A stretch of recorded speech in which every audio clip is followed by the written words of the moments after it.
video pertaining to the tow truck and drug turf wars. You've given the reference. I'm not sure I don't think we'll play it now, but okay. if the commissioners want to click the link, they can in due course.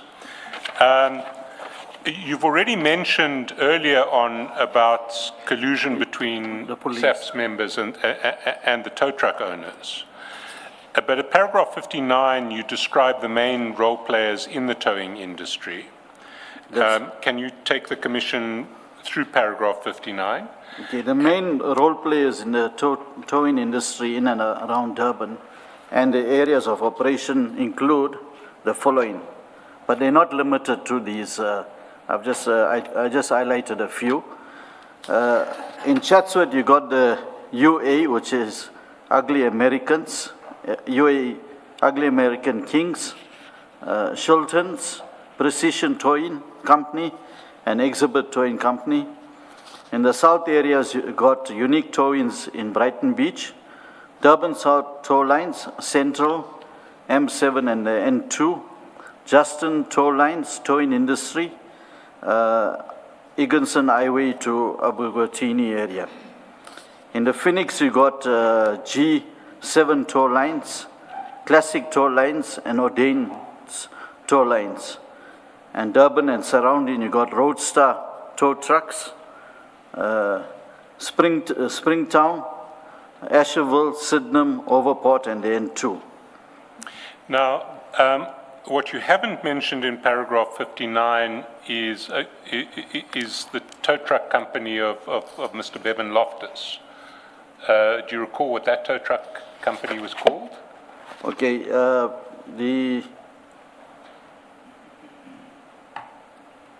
I put it down below. Well, if I put it to you that it's first for KZN. First, yes. Yes, that's right. First for KZN. And the other tow truck company that we look at is Roadstar Tow Truck. And who is associated with Roadstar? There is Clive Nyker. Now, the reason I highlighted the two tow trucks is because Bevan's and Clive were competitions to each other in the towing industry. They were competitions to each other. And the shootings arising from tow truck turf wars include the following. Alan Subramani, the director of Durban South Towing and Panel Beaters, was allegedly shot. There is a case number there provided. Jonathan David Thomas, driver at Durban South Towing and Panel Beaters, was allegedly shot, and I've got a case number. Marlon Stewart and Jonathan Thompson of Durban South Towing and Panel Beaters were murdered. I've got the Durban Central CAS number. You said Thompson, it's Thomas. Thomas. And is it the same person referred to in 60.2? That's correct, Commissioner. Thank you. And then there was a Calvin Peresami, the leader of the Blood Gang, owner of taxis and tow truck. He was fatally wounded on the 6th of June 2018 at the Gateway Shopping Mall parking lot in a alleged hit by a rival gang. Now, we'll get to the case you describe in 60.2 in relation to Jonathan David Thomas, Bele case 75/12/2021. But for present purposes, can you confirm that it was alleged that Bevan Loftus was involved in that shooting? That's correct.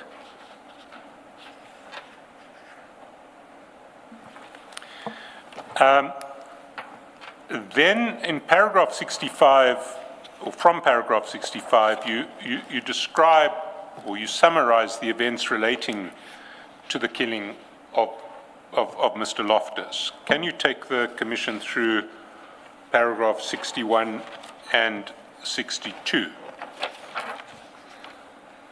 Okay, on Saturday, the 1st of April 2023 at about 1400 hours, 5 deceased were shot and killed by members of the task team under the command of Colonel Govender.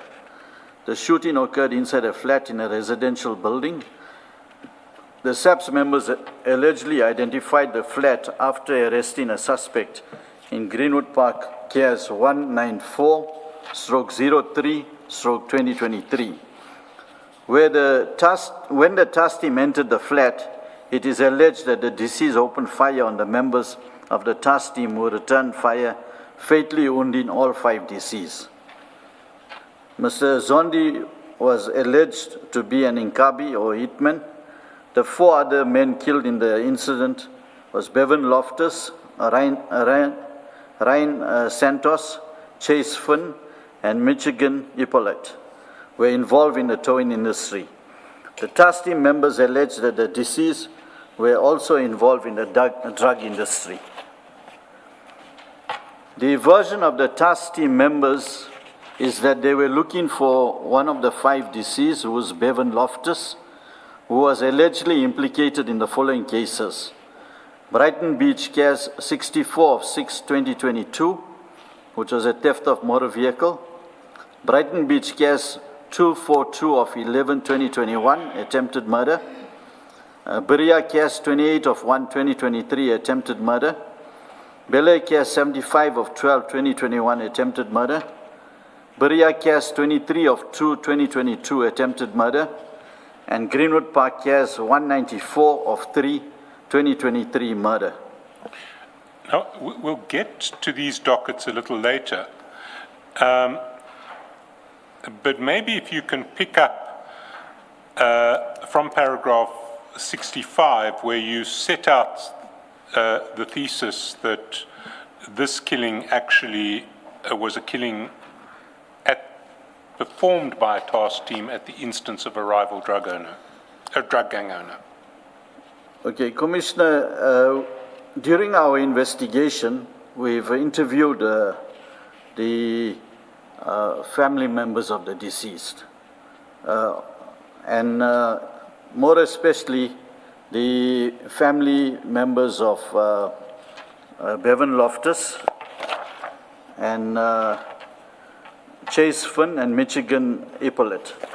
We've interviewed them, and during our interview there was a recording that was given to us.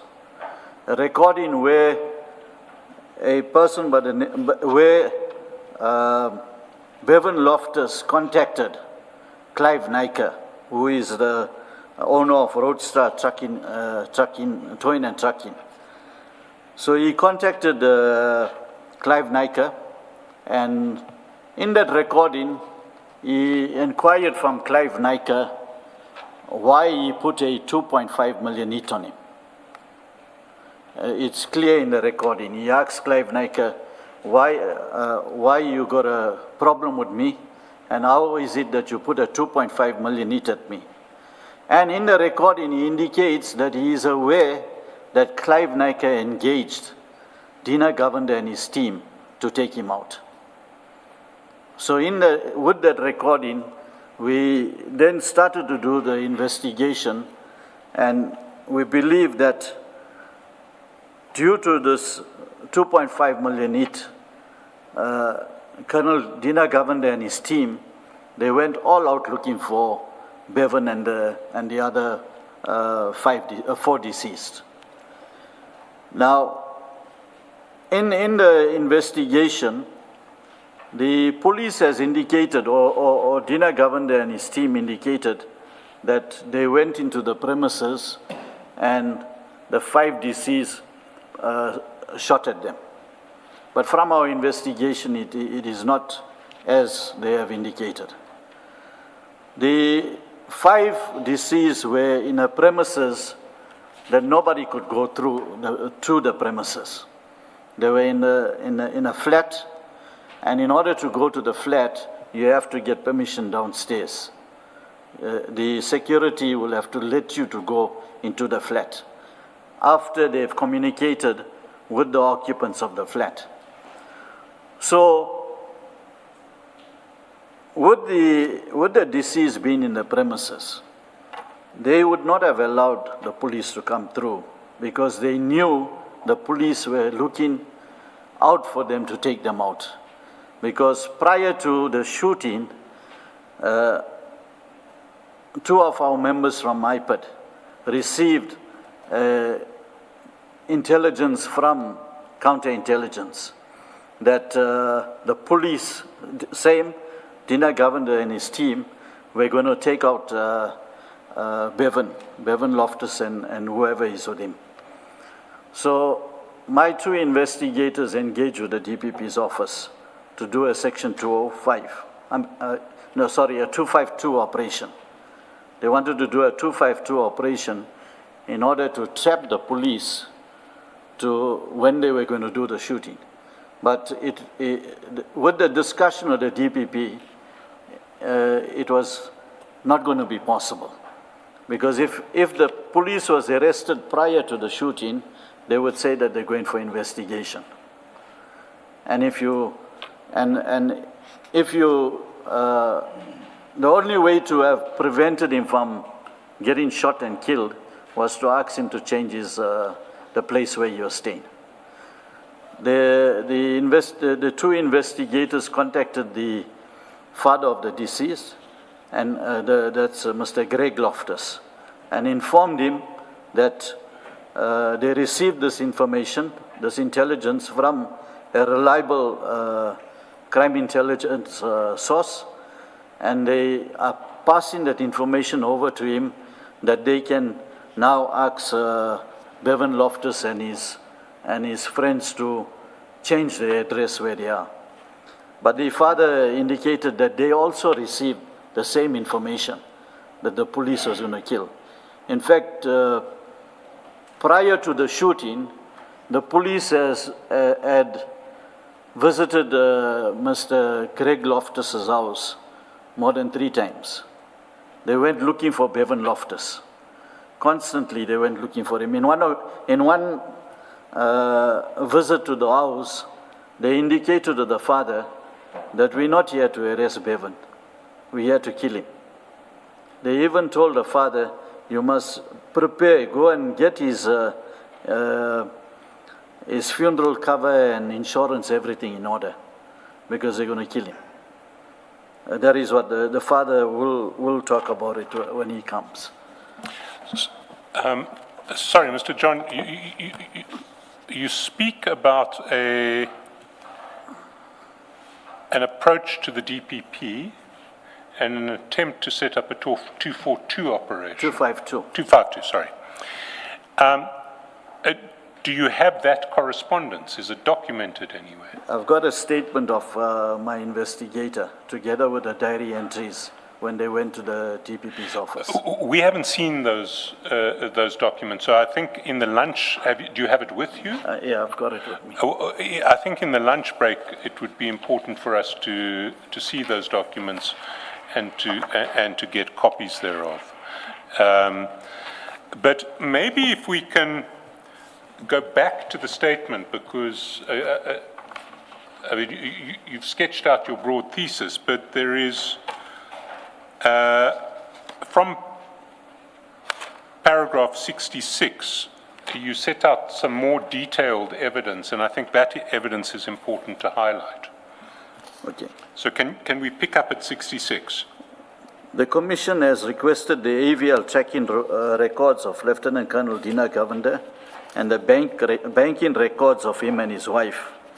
It has also obtained evidence of cash payments made on behalf of Lieutenant Colonel Dina Govender to conveyance attorneys attending to the transfer of a 2.35 million property in Isibaya, which he and his wife had purchased. The records obtained by the Commissioner shows the following. At the relevant time, the monthly take-home remuneration of Lieutenant Colonel Dina Govender from SAPS was less than 26,000. Can I stop you there, and can we actually go to page 1246 of the exhibits bundle, 1246.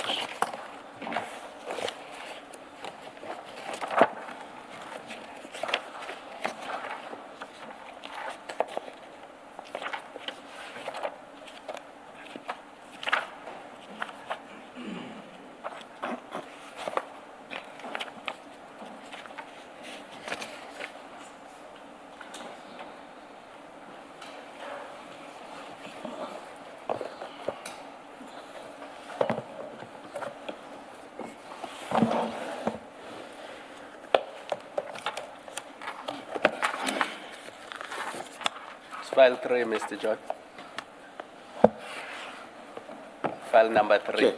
File number 3 on page 1246. The spine of the file will say file Number 3. 3.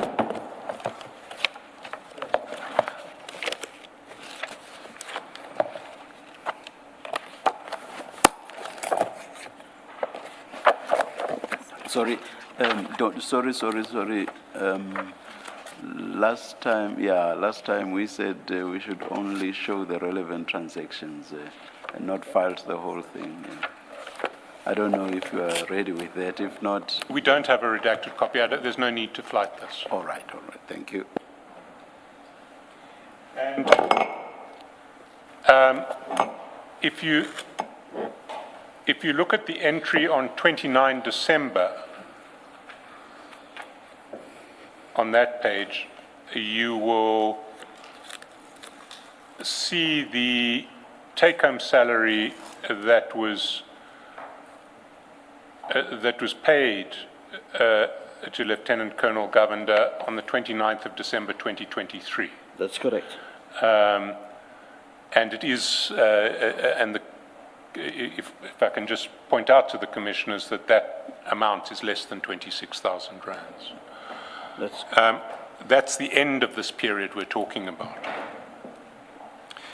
Can you then go to paragraph 66.2? On the And sixth- maybe before we go to paragraph 66.2, because you're talking about ABL records that reflect that Lieutenant Colonel Govender switched off his vehicle at a place 31 meters away from the address. It says Lieutenant Colonel Dina Govender, it should be Mr. Naika. Can I ask you to go to page 1428? Again in that same file, 1428. The next one. File 4.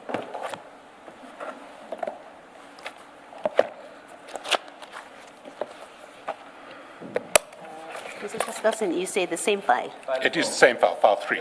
It is file 4. It's a I different file. apologize. 1, 4. File 4. Yeah, File what? 4, and it's 1428. Mr. John, did you make the correction in 66.2 where it says at a place 31 meters away from the address of Lieutenant Colonel Dina Govender, it should be Yeah. Mr. Clive Naika.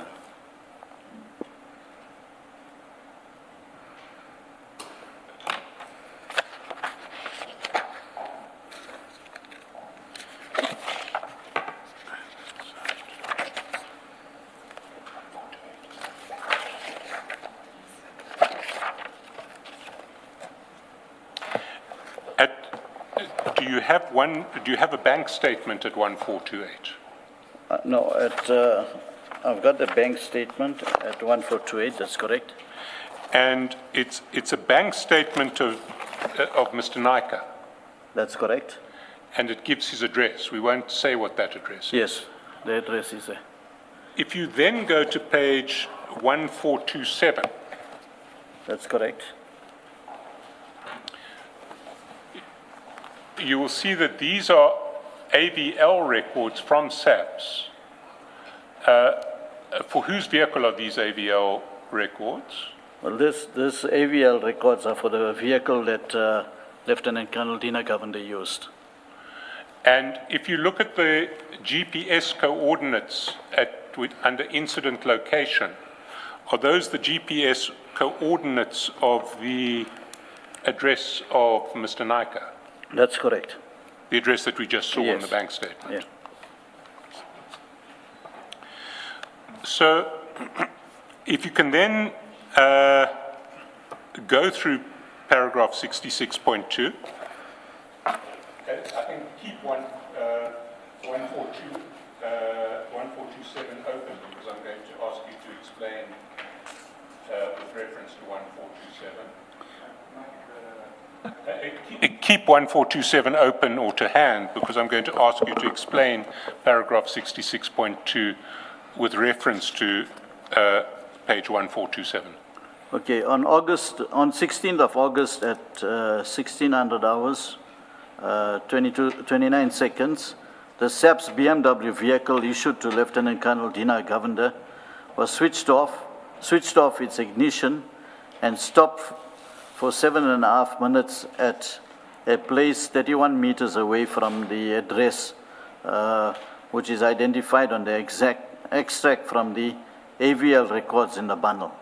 And can you show to the Commission, if we go back to 1427, where do you see that? You see it on the top first two lines. You got the first one, ignition off, and it gives you the address.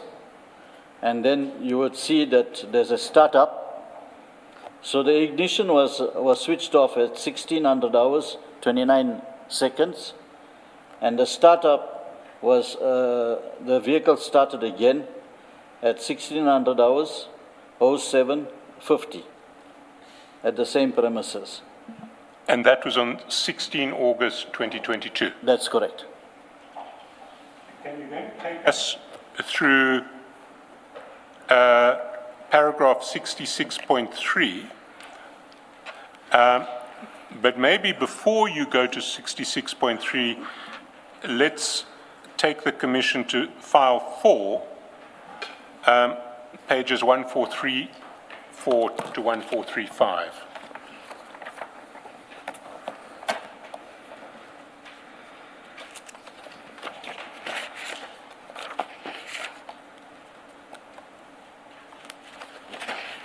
One, four, three, four.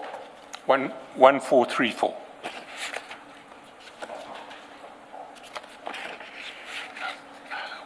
Maybe, yes. Yeah. Just check if it's got bank account numbers redacted.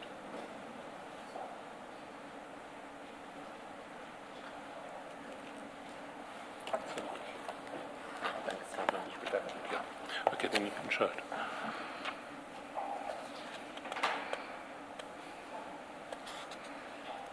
Now, can you describe what this spreadsheet shows?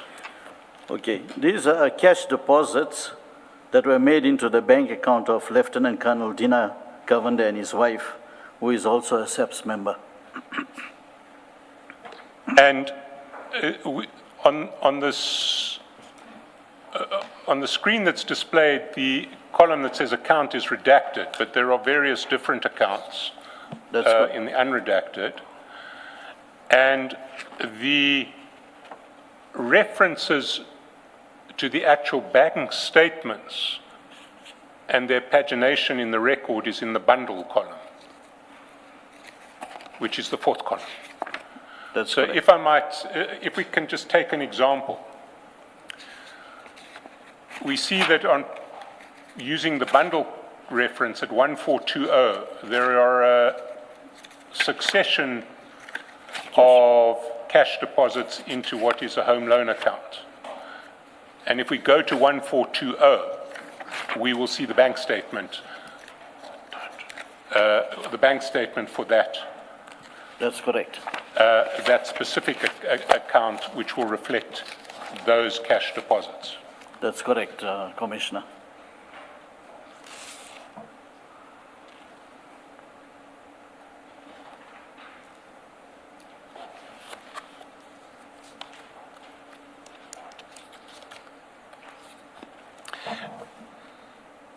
Then in paragraph 66.3, in the subparagraphs of 66.3, you summarize the overall picture. Can you take the Commission through that summary?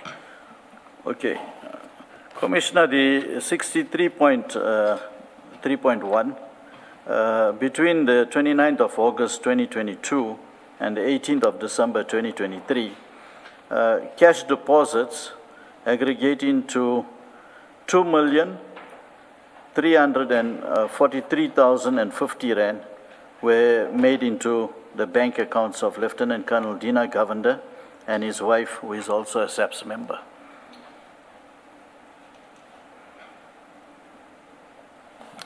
Sorry, it's 2,034,350 rand. Correction, 2,034,350 rand. That's cash deposits.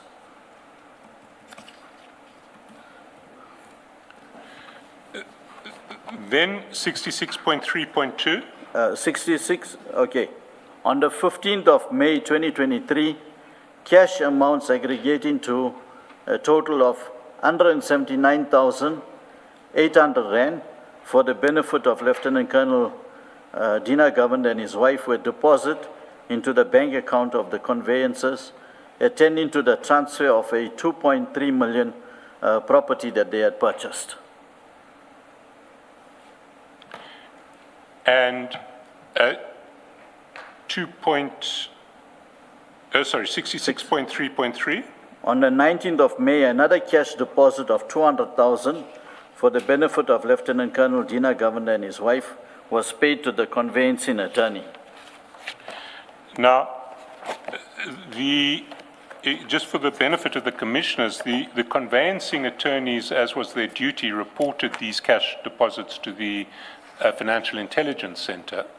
That's correct. And a letter from the conveyancing attorneys can be confirming that these cash deposits were indeed made, can be found at pages 1330 and 1331.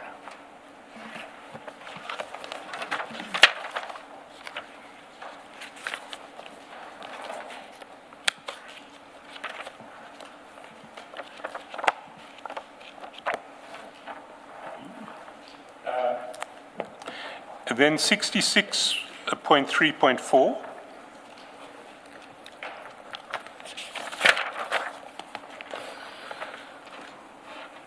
On April, the 26th of April 2023, an amount of 298,462 rands was transferred into the home loan account of Lieutenant Colonel Dina Govender.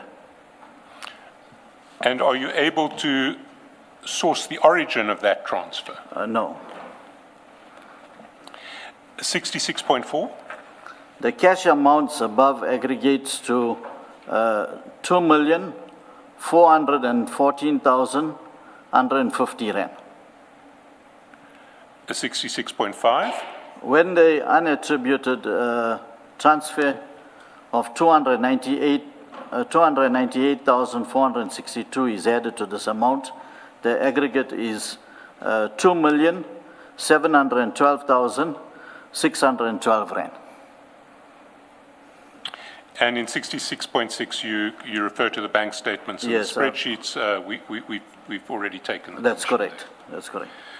Can you then go to paragraph 67? 67, on the 31st of March 2022, the day before Bevan Loftus was killed by the task team led by Lieutenant Colonel Dina Govender, his father, Mr. Gregory Loftus, applied to the High Court, inter alia, to interdict Lieutenant Colonel Dina Govender and the SAPS from killing Bevan Loftus. Mr. Loftus was a former SAPS member. He owned the adjacent property on which he and Bevan Loftus lived. That's Mr. Gregory Loftus. He was a former SAPS member. And can I ask you to go to file 1, page 4?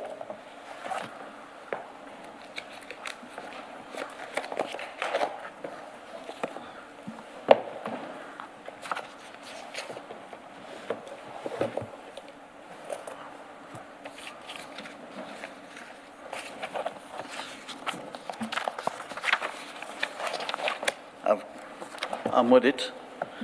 And can you identify the document that you see starting at page 4? Yes, this is the court interdict that was sought for. And the stamp of the court on that document, can you identify that? It's dated the 31st of March 2023. And what day was Bevan Loftus actually killed? He was killed on the first, The next day. the next day. So this application was issued the day before. That's he was correct.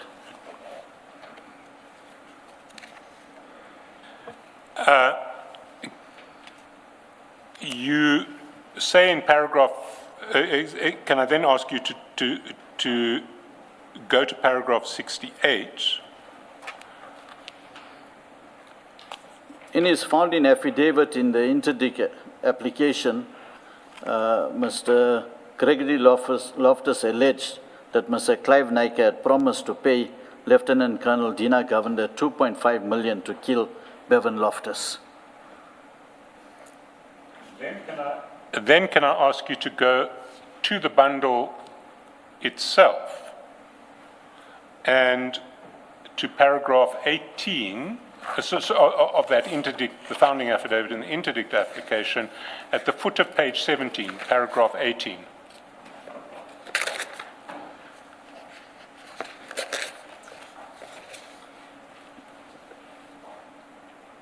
During 2022, both Bevan and myself received information that there was an assassination contract put on Bevan's life in the amount of 2.5 million. I also received information from a policeman. I know that the hit on my son was genuine. The word was that I should be careful because if they cannot kill Bevan, they would kill my son, Nicholas, or myself. Back to paragraph 69, and then maybe if you can take us through the whole of paragraph 69 and its subparagraphs, and I'll stop you from time to time to amplify. I have been informed that Mr. Loftus will testify before the Commission, so I do not repeat the details that is described in the interdict application of the interactions between the Loftus family and members of the SAPS and between Bevan Loftus and Mr. Clive Naika. I merely emphasize the following features of the chronological that emerges from the affidavit of Mr. Gregory Loftus in the interdict application. The financial records obtained by the Commission and the investigation into the killings that IPID have subsequently conducted. Between 29 August 2022 and the end of November 2022, over 430,000 was deposited in cash into the accounts of Lieutenant Colonel Dina Govender and his wife. Can I stop you then? Can we go to page 1434?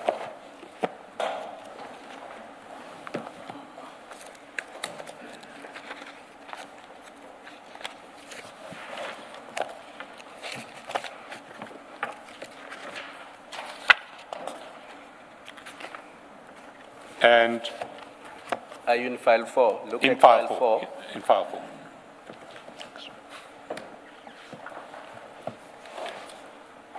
It's the thin one. Okay.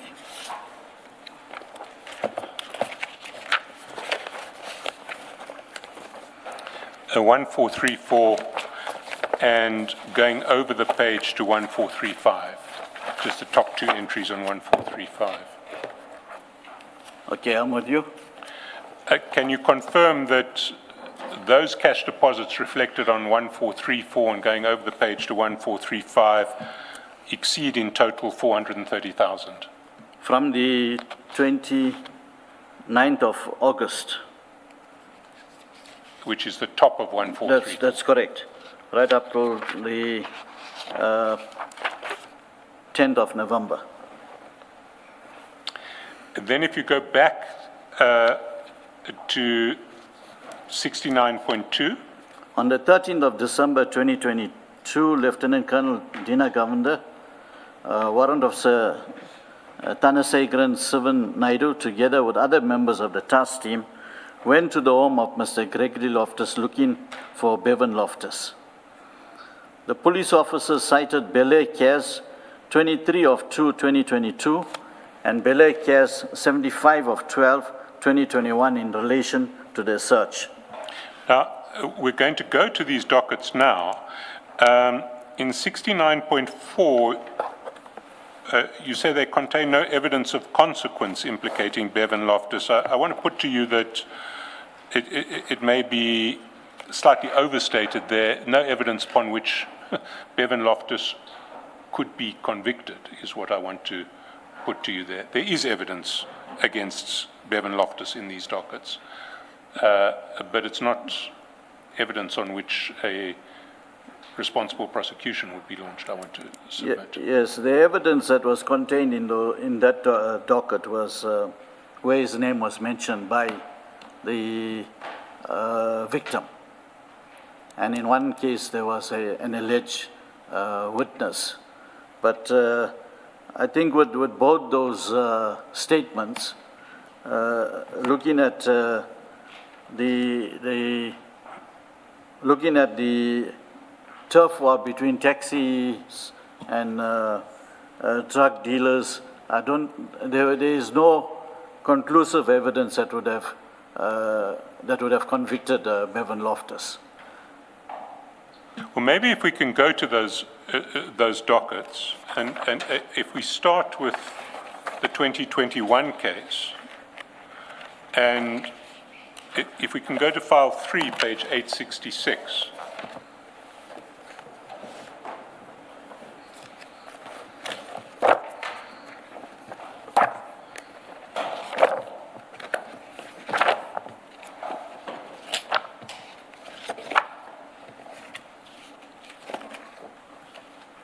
Maybe 865. Yeah, 865. Can you identify that statement? This statement is made by the victim, Jonathan David Thomas.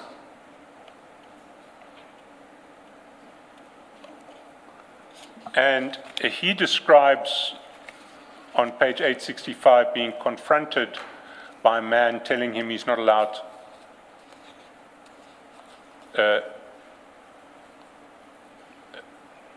who wanted to know what he was doing there. If you pick up at the top of 866, and this is the identification of Mr. Loftus's involvement, the first identification of Mr. Loftus's involvement. Yes. Can you read paragraph 5? The person by the name of Kupan, he was working for Loftus.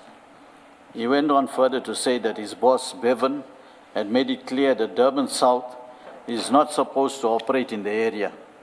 I know Bevan Loftus to be the owner of First for KZN. He then said that he will fall in inverted commas with me, which means that they'll get involved with each other. I understood fall to be a slang word which is used as a threat to someone's safety. At that point, I felt threatened because I know that they were capable of carrying out their threats. I then drove away onto the N2 northbound on North Ramp and proceeded to the same spot where I was static on the M7 Edwin Soils Drive. I was parked in the same position which was under the trees on the M7 Edwin Soils Drive on the grass verge facing west. I was seated in the vehicle in the driver's seat and waiting for the next call out. I was still emotionally disturbed. Around 14:30, I observed a grey Toyota Corolla which was driven past me at high speed towards the N2 bridge. The driver suddenly stopped about 100 meters ahead and then made a U-turn and drove towards Wakesley Road, which was at the rear. There were 4 occupants in the vehicle. They appeared to be males, but I could not identify anyone. About 10 to 15 minutes later, I observed in my rearview mirror a grey car approaching slowly. Other motorists were overtaking this vehicle. It appeared to me that this vehicle was experiencing a mechanical problem. This vehicle then stopped next to me, which was within a 3-meter distance. I immediately recognized Bevan Loftus seated in the front passenger seat. Kupan was seated in the rear left passenger seat, and I am uncertain who the driver was. The vehicle was a grey Datsun Go 7-seater model. I was unable to retrieve the registration number. I immediately concluded that they were going to attack me. Bevan and Kupan then drew pistol-type firearms and started to shoot at me. I immediately tried to hide and open my passenger door and managed to dive out. By them, I noticed that the vehicle was driven away, but they were still shooting at me. A little further down, they made a U-turn and drove back towards Wakesley Road. At that time, I was running into the bushes. I still had them in sight. After the vehicles disappeared, I returned to my vehicle. I immediately alerted everyone on the radio of the shooting. I managed to locate my cell phone in my vehicle when I heard it ringing. It was my manager, Lucky, who had called to find out what was happening. I explained quickly what happened and told him that I'm going to the yard in Sydney Road. I noticed that there were several bullet holes all over the driver's side of my bakkie. I quickly managed to pick up as many shell casings as possible. They were still hot. I placed them in a face mask and then drove away. I could not see the suspect vehicle anywhere in the vicinity. I then proceeded straight to the yard in Sydney Road. At the yard, I met my boss and his son and my manager, Lucky. I explained to them what had transpired. I also confirmed to them that as much as I was not injured, that I was very shaken up and emotionally. They parked the vehicle in the yard. I indicated that I did not require any medical attention or medical treatment at that time.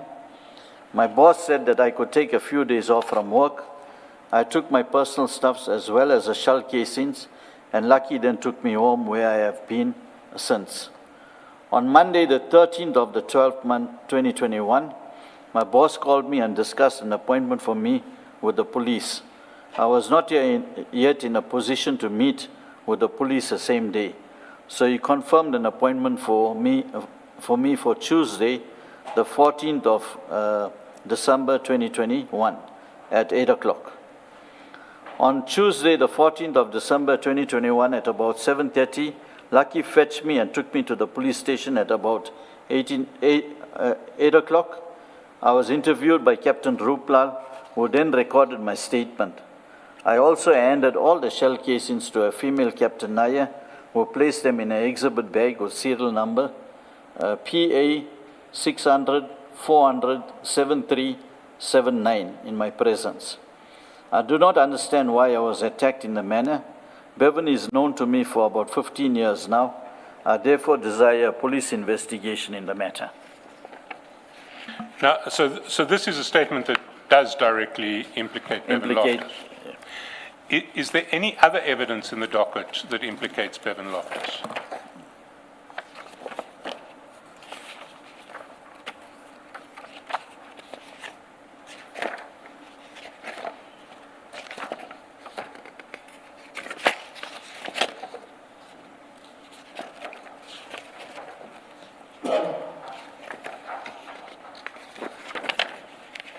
There's no other statement in the docket. 1 second. Is that Priya? I can confirm it. There's no other evidence that's implicating him, beside that one statement. Can I then take you to page 888? Sorry, Mr. Chaskason, maybe before you move on, just from my understanding, Mr. John, what do you mean in the light of this direct allegation about Bevan Loftus? When you say there was nothing of consequence, what is lacking that makes you say, I mean, to me, a layperson, that kind of allegation seems to be of consequence towards something. I'm not talking about whether successful prosecution or not. Here's someone who says, I know him, and he was there, he shot me, and I took casings. What do you say lacks from this docket that makes you say there was nothing of consequence? Commissioner, it's only the version of the victim. And we all know that this was a tough one in the taxi industry, the tow truck industry. So his version have to be tested. What statement he make have to be tested against something, other evidence that's supposed to be obtained, or other witnesses. So yes, there is a link to Bevan, but there is no other evidence beside his statement. the statement of the victim. Such as what? What would you have expected to be in the docket that would make you say, yes, there is something of consequence? Assuming the docket is still under investigation, what would you expect to find? Commissioner, the police failed to do their investigation in terms of ballistic reports. They failed to do the tracking of Bevan's cell phone number to the area where the shooting took place. Also, even if the vehicle that Bevan was allegedly to have driven, possibly there would have been AVL or tracker report on that vehicle. So beside the statement of the victim, there is other investigation that the police are supposed to conduct to link Bevan to the case. And if you look at it, that this docket was opened in 2021, and Bevan was killed in 2023. So it is a lot of investigation that could have been put into the docket prior to the shooting and killing of Bevan. So you're not, and maybe it's my mistake, before looking at the docket and reading your statement, I got the impression that what you're saying is there was nothing that implicates him in under that case number. That's not what you were conveying. No, Commissioner, the only statement that implicates him is the A1 statement, that's it. And from the investigation, you basically got the A2, which is a copy of the SAP 13, where they ended in the exhibits, and then you got a ballistic report on the exhibits itself. But Bevan's firearm was not seized in order to match whether it's the same firearm. So there's nothing else in the docket beside A1, A2, and A3. No, thank you.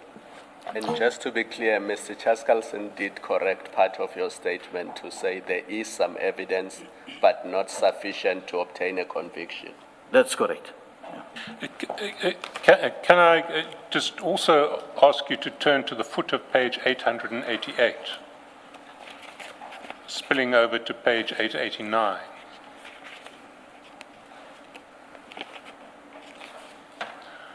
Correct?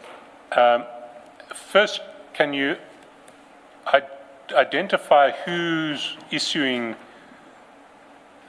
or under whose name those notes in the docket appear? Okay. The entry that was made, that's on the foot of 888. It's an entry made by Captain Govender. And how does Captain Govender come to be making entries on this docket? Are you aware? Yes, when the task team decided to go after Bevan, they then went looking for dockets where Bevan was linked to. So they picked up dockets from different stations in the Durban area where his name has been mentioned, in order to possibly to use those dockets when they went looking for him and eventually executed him. Can I just clarify something? I thought that specific task team, the DPCI task team, their role was to deal with drug-related issues. Now, if these dockets are not drug-related, why are they getting involved in these cases? Say it's an ordinary murder or an ordinary criminal case. Why are they getting involved in these dockets if their role is to fight drugs and drug trafficking? Commissioner, they basically utilize these dockets to justify their reason for looking for Bevan. But if they are not looking for him for drug-related cases, why are they even involving themselves in those dockets and those cases? I got no idea, Commissioner, why. But these dockets when the shooting of Bevan and the 4 other deceased, these are the case numbers that they gave us. And when the investigating officer in this case, most of these cases was investigated by a Sergeant Governor who fell under the task team. He was incorporated to work with the task team, and he was investigating these dockets. Okay, thank you. The only evidence in this docket against Bevan was the evidence of Jonathan David Thomas in his A1 statement. That's correct. Can I ask you to go back to page 25 of your statement, paragraph 60.2?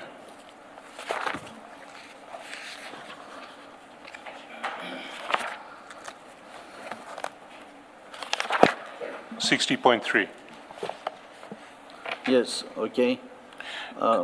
Marlon Stewart and Jonathan Thomas of Durban South Towing and panel beaters were murdered in Durban Central CAS 789 of 12/2022. When would that murder have taken place if the CAS number, with that CAS number? In December 2022. Can you go back to the foot of page 888?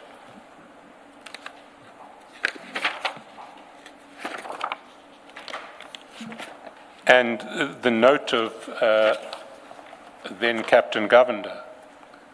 It says this entry was made on 2022, 12/2023.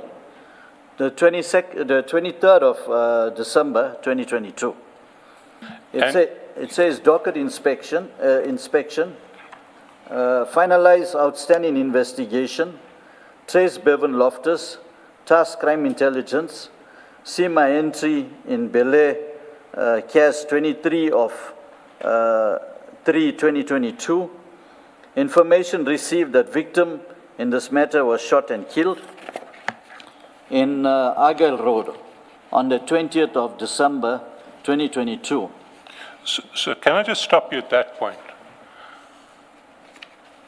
So the only evidence in this docket against Bevan Loftus was the statement of Mr. Thomas. But to the knowledge of Captain Govender, Mr. Thomas had been killed on the 20th of December. That's correct. So he was no longer available to be a witness against Mr. Loftus. That's correct.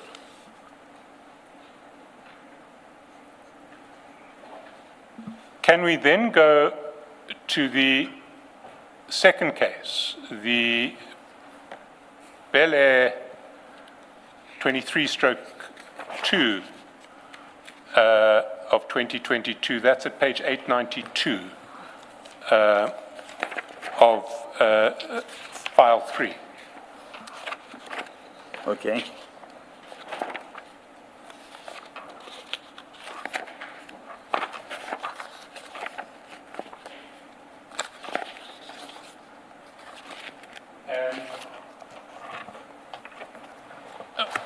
At 898, once again, there is a A1 statement of Mr. Jonathan David Thomas. That's correct. Now, unfortunately, the copy in our bundle is practically illegible. We're going to ask you to give us a more legible copy, but can I ask you to confirm that once again, Mr. Thomas made a statement that accused Mr. Loftus of shooting at him? That's correct. In his statement, did Mr. Thomas indicate whether he was alone in the vehicle or whether he had a passenger in the vehicle? Did he mention a passenger in the vehicle? No, when you read the statement of David Jonathan Thomas, he makes no mention of any passenger in the vehicle. There is another statement that appears in the docket implicating Mr. Loftus. That's at page 899. 899, that's correct. This one is legible. Can you read it? Okay, it says here, I, Eugene Erasmus, states under oath in English, I'm an adult male with date of birth 1984/06/02, age 38 years, residing at 37 Quality Street, Wentworth. I do not have a cell phone and I'm currently unemployed. It states on the 5th of February 2022, at 6 o'clock I was with David Jonathan Thomas in the tow truck, Durban South Towing. We was parked along Edwin Swales Drive, M7 turnoff. While seated on my passenger seat, On the, Commissioner? on the passenger seat. Yeah, on the passenger seat, I noticed a blue Inder vehicle that came behind us. Suddenly, I heard gunshots coming from behind us. I then looked in the back to see what was happening and to take cover. I saw Bevan in the passenger seat of the blue Inder with his arms out of the vehicle with a rifle and was shooting at us. I then took cover by laying on the floor, and I then screamed for David to take cover, and as soon as the shooting stopped, I opened the passenger door and ran out as I was fearing for my life.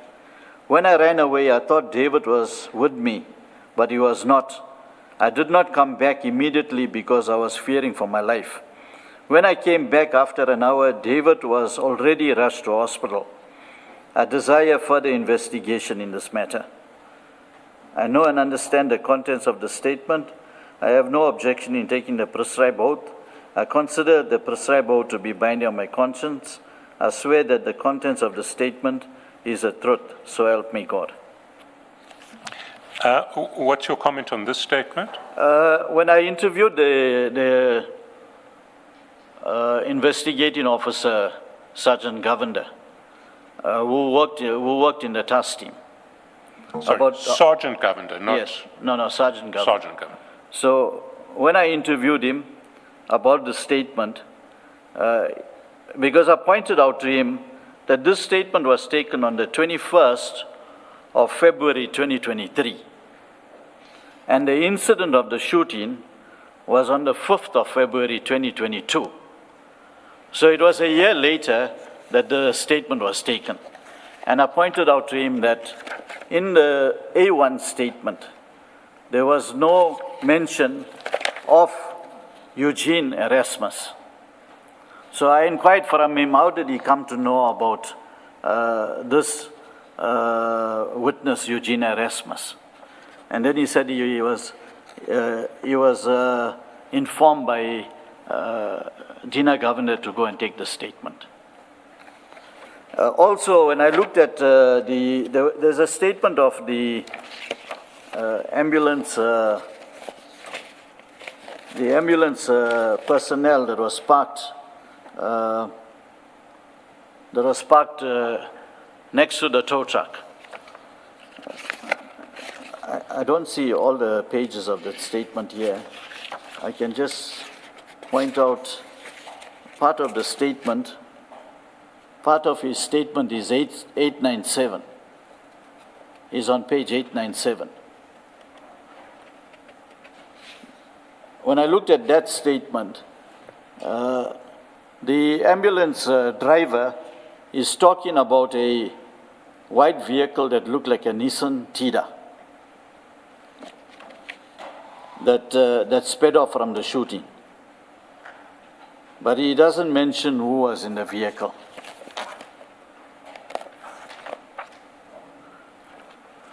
So for me, this case also, it's only the statement of A1 that points out to, okay, A1 and then Erasmus, the statement of Eugene Erasmus that points out to Bevan that was involved in the shooting.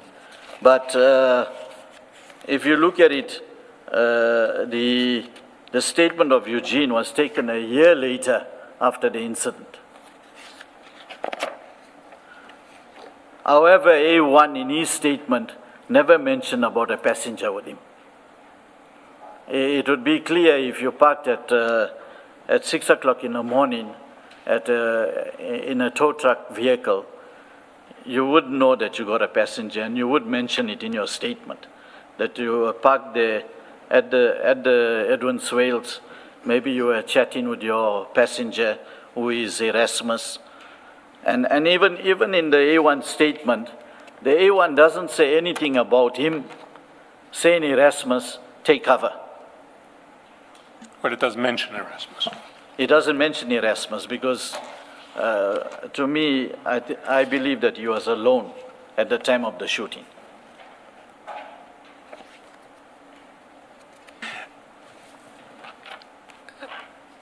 Let's then go back to the main statement, paragraph 69.5. We're talking about the first visit to the house of Mr. Gregory Loftus in December 2022, 69.5. On arrival at the premises, Mr. Gregory Loftus informed Lieutenant Colonel Dina Govender that Bevan was not at home. The members of the task team forcefully broke the lock of Bevan Loftus, which was searched without a search warrant. Mr. Michigan Ippolite was inside the home of Bevan Loftus. He was allegedly waterboarded by the task team who wanted him to disclose the whereabouts of Bevan Loftus. Mr. Ippolite would later be one of the men killed on the 1st of April 2023. Members of the task team recovered an alleged stolen vehicle which was found on the premises. Gregory Loftus informed Lieutenant Colonel Dina Govender that the vehicle was towed by one of the drivers being employed by Bevan Loftus and was being retained because the towing and storage costs remain unpaid. He claimed to have shown the SAPS members an advertisement in the independent newspaper indicating that the vehicle was to be sold to recover the outstanding cost. Members of the task team also claimed to have recovered a AK-47 bullet from the property of Bevan Loftus. The task team arrested Gregory Loftus. Gregory alleged that Lieutenant Colonel Govender stated that Gregory Loftus would be released if Bevan handed himself to the police. Mr. Gregory Loftus was detained in custody before being released on the 22nd of December 2022. Bevan Loftus was informed that Clive Nike had offered Lieutenant Colonel Dina Govender $2.5 million to kill him. On the 25th of January 2023, Bevan Loftus phoned Clive Nike to confront him about this. A recording of this call has been retained, and a transcript of the call is contained in the bundle, as appears from the transcript. Before we get, maybe we could go to that transcript. It's at page 3 of the bundle.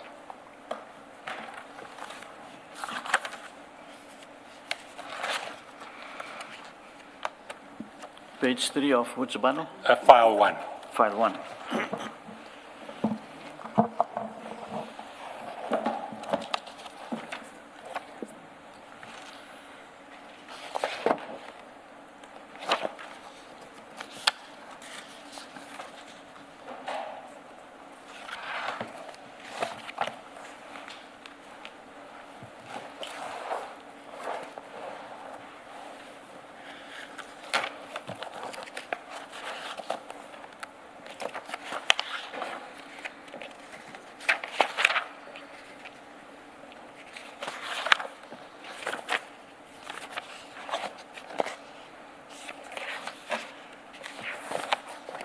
Okay, I'm on page 3. And while you're at page 3, can I ask you also to go to page 42, which is part of the interdict papers, and just to confirm that the same transcript was part of the interdict papers.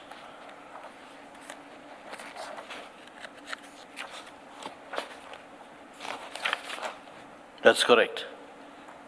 Can we then read through the transcript? Page 3. 442, they're the same Okay. document. All right, the caller was Bevan Loftus, first for KZN Towing, and the receiver was Clive Nike Roadster. Date 25th of January 2023 between 5:30 and 6:30. Bevan Loftus speaks, he says, Roadster, Mr. Clive himself, how are you? Clive Nike states, yes, who is this here? Bevan Loftus says, lekker, lots of money, 2.5 on my head now. Clive Nike, who is this here? Who is this here? Bevan, you killed my uncle, you. Bevan Loftus, yes, and there's crosstalk in between. How you can phone Dane to tell Dane to set me up? Clive Nike, I phoned Dane. I don't even know who Dane is. Bevan Loftus, yes, I never ever fought with you. I have no problem with you, but it looks like you are after me. You are paying Dino Govender. You are paying all the Carols to do all this thing to me. I never had nothing to do with you.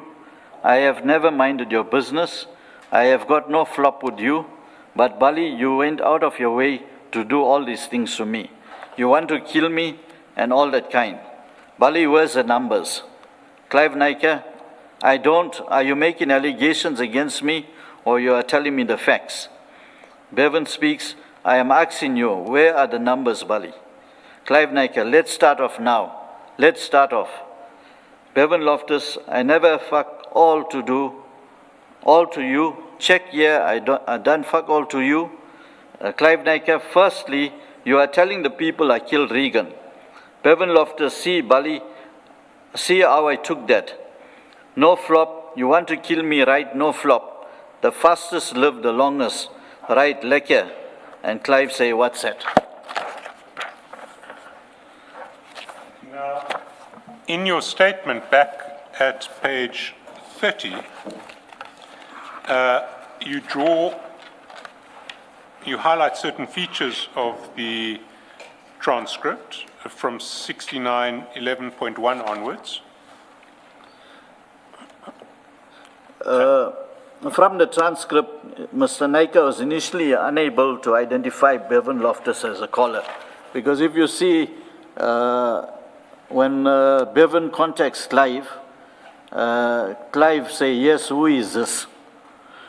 But as soon as Bevan mentions the 2.5 million price on his head, Mr. Nike immediately identifies him as Bevan. So it shows that he was fully aware of the 2.5 million hit on Bevan. But sometimes